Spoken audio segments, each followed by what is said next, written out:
अस्सलाम वालेकुम। आज हम डिस्कस करेंगे कि कौन से 3 काम हैं जिनको अगर हम छोड़ दें तो हमारा वज़न बहुत तेज़ी से कम होगा।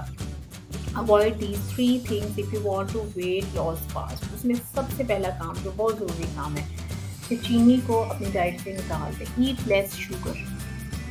Why less sugar? Because you are so sweet. आपको एक्स्ट्रा शुगर की ज़रूरत नहीं है। शुगर एक्चुअली एक कार्ब है, कार्बोहाइड्रेट। जब हम कार्बोहाइड्रेट खाते हैं तो वो हमारी बॉडी में जाके जो एक्स्ट्रा कार्बोहाइड्रेट है वो स्टोर हो जाता है, क्योंकि हमारी फिजिकल एक्टिविटी आजकल कम होती है, मेंटल एक्टिविटी ज़्यादा है। जितना भी वर्क है वो मेंटल एक्टिविटीज उसमें ज़्यादा, फिजिकल एक्टिविटी कम है। तो हमारी बॉडी में जाके वो कार्ब स्टोर हो जाता है और हम वेट गेन करना शुरू कर देते हैं। और उसके साथ साथ शुगर जो है, हम सिर्फ डायरेक्ट चीनी यूज़ नहीं कर रहे होते, चाय में चीनी भी नहीं ले रहे होते, मीठा नहीं ले रहे होते, बल्कि हम कोल्ड ड्रिंक्स भी यूज़ कर रहे होते हैं। कोल्ड ड्रिंक्स में भी बहुत ज़्यादा शुगर होती है, इसलिए कोल्ड ड्रिंक्स को रिप्लेस करें सादा पानी से। और शुगर के इनटेक की वजह से टीथ में कैविटीज़ के प्रॉब्लम बढ़ रहे हैं और हार्ट की डिजीजेस भी इंक्रीज हो रही हैं। तो cut off any kind of sugar from your diet.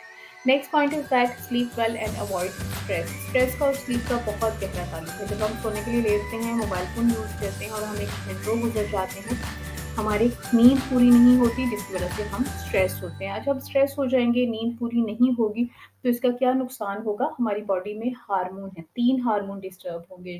जो 2 हार्मोन है वो हैं हमारे एपिटाइट रेगुलेटिंग हार्मोन, यानी हमारी भूख को वो रेगुलेट करते हैं। कब हमें खाना खाना है, कितनी देर के बाद खाना खाना है, वो एक रेगुलर प्रोसेस से चला रहे होते हैं, लेकिन वो डिस्टर्ब हो जाएंगे। उनका नाम है लेप्टिन एंड ग्रेलिन।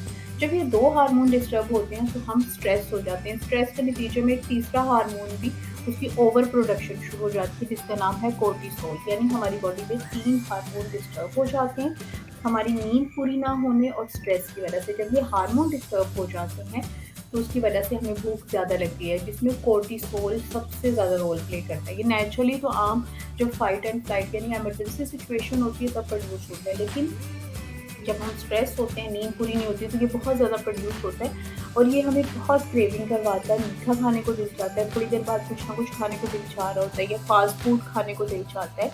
इसकी वजह से, कोर्टिसोल की वजह से, जो कि स्ट्रेस कंडीशन में इसकी एक्स्ट्रा अमाउंट रिलीज होती है, क्योंकि ये मेटाबॉलिज्म को तेज़ कर देता है। बॉडी को ये मैसेज आता है कि और एनर्जी चाहिए, और फूड चाहिए, हम डाउन फील कर रहे हैं।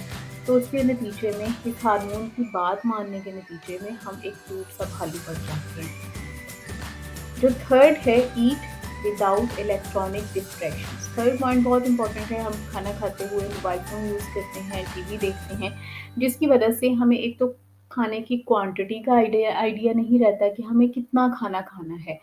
दूसरा, हमें ये एहसास ही नहीं हो रहा होता कि हमारा पेट भर गया है, फीलिंग ऑफ फुलनेस नहीं आ रही होती और उसके साथ ही हम सेटिस्फाई नहीं हो रहे होते। इसलिए जब भी आप खाना खाएं तो तमाम डिस्ट्रैक्शंस को अवॉइड करें, मोबाइल फ़ोन साइड पे रख दें, अपने खाने पे फोकस करें, अपने खाने को एंजॉय करें, ताकि आपको आइडिया हो कि आपने कितना खाना खाना है और आप सेटिस्फाई हों, फीलिंग ऑफ फुलनेस आए और एक्स्ट्रा कैलोरीज ना लें। ये 3 पॉइंट्स थे जिसको अगर आप फॉलो करेंगे तो आपका वेट बहुत जल्दी रिड्यूस होगा। नंबर 1 पॉइंट वाज दैट कि आपको शुगर नहीं लेनी है। Number 2, sleep well and avoid stress. And number 3, eat without distractions. Thank you for watching and don't forget to subscribe.